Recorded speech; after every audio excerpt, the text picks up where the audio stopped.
ഭരണകാലവും സ്വപ്നം കാണുന്നു. വെള്ളത്തിൽ മാത്രമല്ല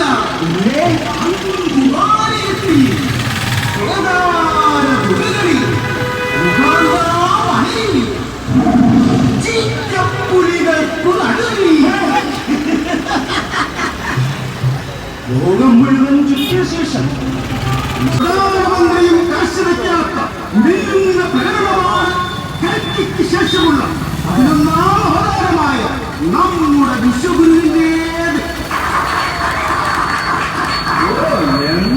അല്ലോ ഞങ്ങളവിടെ വിളിച്ചു വരുത്തിയിരിക്കുന്നത് നിങ്ങളുടെ വെടിപ്പ് പ്രാന്തങ്ങൾക്ക് മറുപൂർത്തികളാക്കി നിർത്തണം.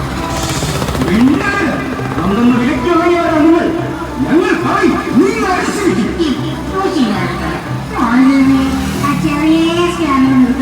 മതി മതി, പരസ്യത്തിലൂടെ ഏത് പന്നാസ് വണ്ടികൾ പുതിയ വണ്ടിയായി തോന്നിപ്പിക്കാം. അതെ അതെ അതെ അതെ, തോന്നിപ്പിക്കാം. ക്യാമറ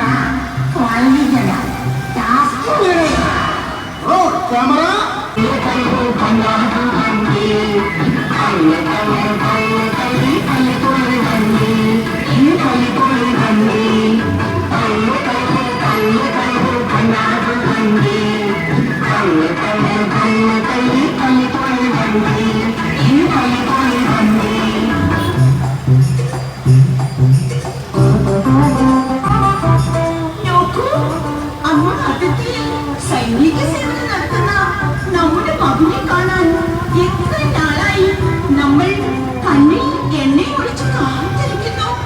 എന്നിട്ട്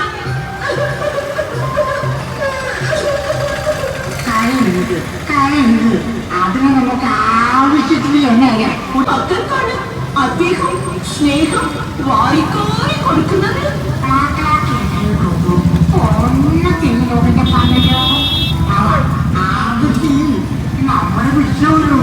ഈ വിശിഷ്ട ദിനത്തിൽ, ഈ അക്ഷയ തൃതീയ ദിനത്തിൽ കുടുംബത്തിൽ എത്താൻ കഴിയാതെ ദുഃഖം അടക്കി നിൽക്കുന്ന സൈനികർ. നീ വീട് കണ്ണിൽ എണ്ണ ഒഴിക്കാതെ എന്റെ കണ്ണകശി നോക്കൂ. വിശ്വഗുരു സൈനികർക്ക് ഫോണോസ് വെച്ച് ഭക്ഷണമായി നൽകും. വിശന്ന് പണ്ടാണ്ടൊക്കെ നിൽക്കുമ്പോ നമ്മൾ ബിസ്ക്കറ്റ് ആർത്ത് മൂത്ത് കടിച്ച് മനുഷ്യന്റെ പള്ളി പോയി. എന്നതാണോ പോയത്? ഇരുമ്പിന്റെ ബിസ്ക്കറ്റ്. അത് 22 കാലത്തിന്റെ ബിസ്ക്കറ്റാ. അതിർത്തിക്കപ്പുറത്തെ പട്ടാളക്കാരൻ തട്ട പേശികൾ കുറുക്ക് വന്ന് നൽകുന്ന ഗ്യാരണ്ടി ബിസ്ക്കറ്റ്. വിശ്വഗുരുവിന്റെ ഗ്യാരണ്ടി ബിസ്ക്കറ്റ്. എന്നാലേ നീ അങ്ങ് കടിച്ചു നോക്ക്. അങ്ങ് ആ തങ്ക ബിസ്ക്കറ്റ് അദ്ദേഹത്തിന് കൊടുത്താലും. അയ്യോ എന്റെ പല്ലുപോലെ. ഇത് പൂശമല്ല, റൗണ്ട് കൊണ്ട്. അയ്യോ അകത്ത് തുരുമ്പിച്ച ഇരുമ്പ. ആരോടും പറയണ്ട, ആരും അറിയണ്ട. ഒരു പങ്കി ആരോടും പറയണ്ട, ആരും അറിയണ്ട.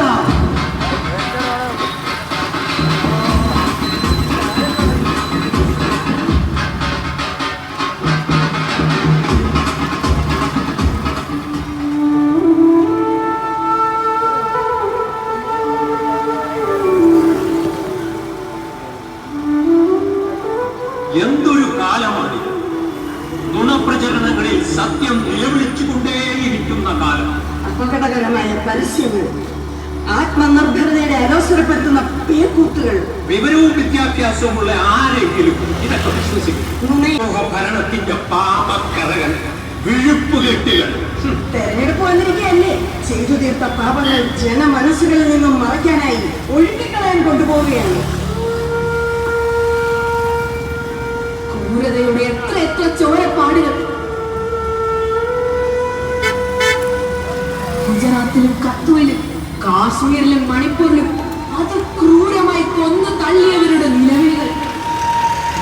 മണിപ്പൂരിൽ ചുട്ടെരിച്ച് കാണുന്ന എത്രയെത്ര ജീവനുകൾ. നിഷ്ഠൂരമായി കൂട്ടബലാത്സംഗം ചെയ്യപ്പെട്ട സ്ത്രീകൾ. നഗ്നരായി പ്രകടനം നടത്തിപ്പിച്ച് അപമാനിക്കപ്പെട്ടവർ. സങ്കടക്കട്ടഴിച്ചൊന്ന് പൊട്ടിക്കരയാൻ നമ്മുടെ ദേവാലയങ്ങൾ പോലും അവർ ബാക്കി വെച്ചില്ലല്ലോ ദൈവമേ. അധികാരത്തിന്റെ മറവിൽ നിശബ്ദമാക്കപ്പെട്ട മനുഷ്യരുടെ നിലവിളി. ഉലകം ചുറ്റുന്ന പ്രധാനമന്ത്രിക്ക് മണിപ്പൂരിലേക്കൊന്ന് തിരിഞ്ഞു നോക്കാൻ പോലും നേരമില്ല. മണിപ്പൂരിലെ ജനങ്ങൾ അനുഭവിക്കുന്ന ജീവിതം ഒരു മുന്നറിയിപ്പാണ്. നാളെ അത് ഇവിടെയും സംഭവിക്കുമെന്ന മുന്നറിയിപ്പ്. ജാതിയുടെയും മതത്തിന്റെയും അതിർത്തിയുടെയും പേരിൽ കൊന്നൊടുക്കപ്പെട്ട എത്രയെത്ര മനുഷ്യ ജന്മങ്ങൾ. ഇന്ത്യ എന്റെ രാജ്യമാണ്, എല്ലാ ഇന്ത്യക്കാരും എന്റെ സഹോദരി സഹോദരന്മാരാണെന്ന് അഭിമാനത്തോടെ പഠിച്ചു വളർന്നവരല്ലേ നമ്മൾ. എല്ലാം അവർ തിരുത്തി കുറിക്കുകയാണ്. ചരിത്രം മാറ്റിയെഴുതുന്നു, സ്ഥലനാമങ്ങൾ തിരുത്തുന്നു, മനുഷ്യ സ്നേഹികളായ മഹാന്മാരെ വിസ്മരിക്കുന്നു. പകരം കാവിച്ചായുള്ള പേരുകൾ എഴുതി നിറയ്ക്കുന്നു. മനുഷ്യ മനസ്സുകളെ വർഗീയതയുടെ വിഷം നിറച്ച് ഇരുളിലേക്ക് വലിച്ചഴിക്കുന്നു. ജനാധിപത്യത്തിന്റെ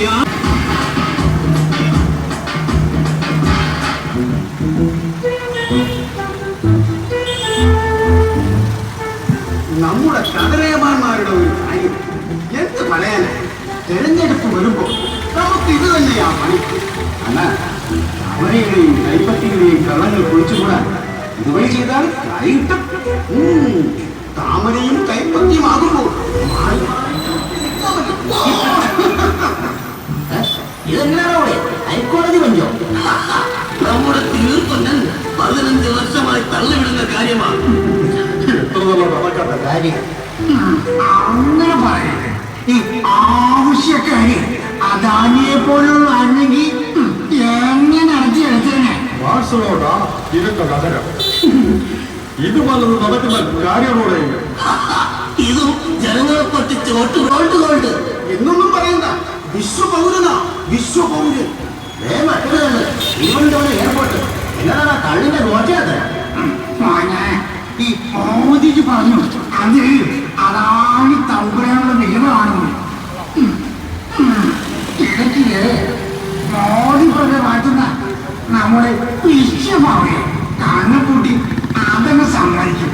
അദാനിക്ക് നടത്തിയാല് എയർപോർട്ട് നന്നാവുമെന്ന നീണ്ട പ്രസ്താവന നടത്തി മോദി തമ്പുരാനോട് പ്രസാദിപ്പിച്ചു. കംപ്ലീറ്റ് ഓണത്തിലല്ലയോ കയ്യിരിക്കാൻ? അയ്യോ, അദ്ദേഹത്തെ അങ്ങനെ എപ്പോഴും കാണാൻ. രാജ്യത്തെ നശിപ്പിക്കാൻ ഒരുമിട്ടവർക്കൊപ്പം നിൽക്കരുത്. ദീപസ്തംഭം മാറാക്കില്ല. നമുക്ക് കിട്ടണം പണം. പണം എറിയുന്നവരുടെ കളിപ്പാവങ്ങളാകരുത് നിങ്ങൾ.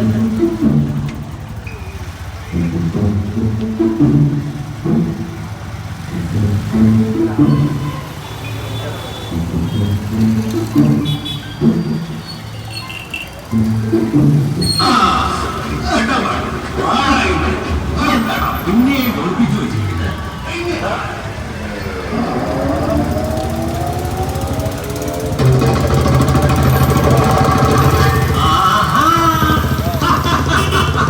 രണ്ടും ഒന്ന് തന്നെ. അതെ അതെ, കളിയാക്കന്റെ ആശാരിയ ഐക്യപ്പെടുപ്പിന് വേണ്ടിയുള്ള ഓരോ അഭ്യാസങ്ങളാണ്. ആരാണ് ജയിക്കില്ലെന്ന് അറിഞ്ഞൂട. കാവിയിലേക്കോ കടലിലേക്കോ മാറി മാറി മേശ വിട്ട് നിൽക്കാമല്ലോ. ചാക്കിക്കൊണ്ട ചങ്കരൻ നോക്കോളിടുന്നു. പരസ്പരം കൊടുത്തും വാങ്ങിയും കുതിരക്കച്ചവടം നടത്തും. വലിയ ആപത്തുകളെ ചെറുക്കാൻ നമ്മൾ ഒന്നായി നിൽക്കേണ്ട കാലമാണിത്. കേരള സ്റ്റോറി പോലെ തെറ്റിദ്ധാരണ വരുത്തുന്ന സിനിമകൾ പഠിച്ചു വിട്ടു. പേരും നുണകളുടെ പരസ്യങ്ങൾ പ്രചരിപ്പിച്ചു. വർഗീയ ധ്രുവീകരണം നടത്തിയും മനുഷ്യരെ കൊന്നൊടുക്കാൻ ശ്രമിക്കുന്നവർക്കൊപ്പം നിൽക്കരുത് നിങ്ങൾ. സഹജീവികളെ സ്നേഹിക്കുന്ന ഒരു മനുഷ്യന്റെ അപേക്ഷയാണ്. രാജ്യത്ത് ദുരിതം വിതയ്ക്കുന്ന ഈ ദ്രോഹികളെ മദ്യപടക്കം പൊട്ടിച്ച് ഓടിച്ച് വിടുവാകുമാരെ.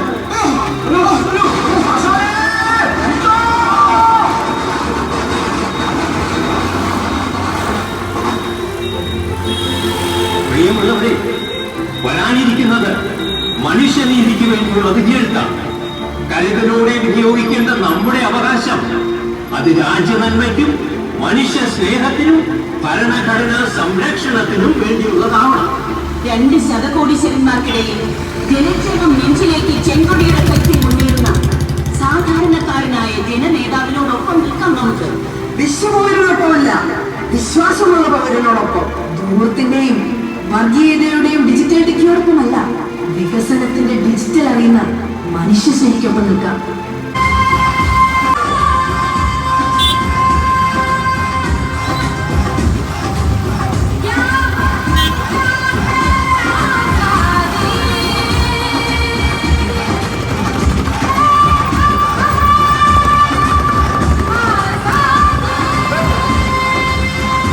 ഗ്യാരണ്ടി സ്വാമി, ആശയം ആവിഷ്കാരം ഡോക്ടർ പ്രമോദ് പയ്യന്നൂർ, മാർഗനിർദ്ദേശം Shri M Vijayakumar, Shri Mankoot Radhakrishnan, chief coordinator Shri Vinod Vaishakh, നിർദ്ദേശ മേൽനോട്ടം Shri Mahesh Manik, convenor Shri K G Sooraj, രചന ബഷീർ മണക്കാട്, സംവിധാന സഹായം അമ്പൂട്ടി, ജാഥ ലീഡർ പ്രഭാകരൻ നിലവന, കോർഡിനേറ്റർ ഗിരീശൻ ചാത്ത, പശ്ചാത്തല സംഗീതം ദീപക്രമീകരണം പ്രവീൺ രാജ്, കലാപ്രവർത്തനം ശ്യാം നാദബ്രഹ്മ ആൻറ്റി, ചമയ ജോസഫ് മാപ്പിളശ്ശേരി, ഷാജഹാൻ കോഴിക്കോട്, ജയരാജ് കല്ലിയൂർ, ആദിൽ, ആകാശ്, വിക്രേഷ്, ശ്രീരാജ്, ആർദ്ര.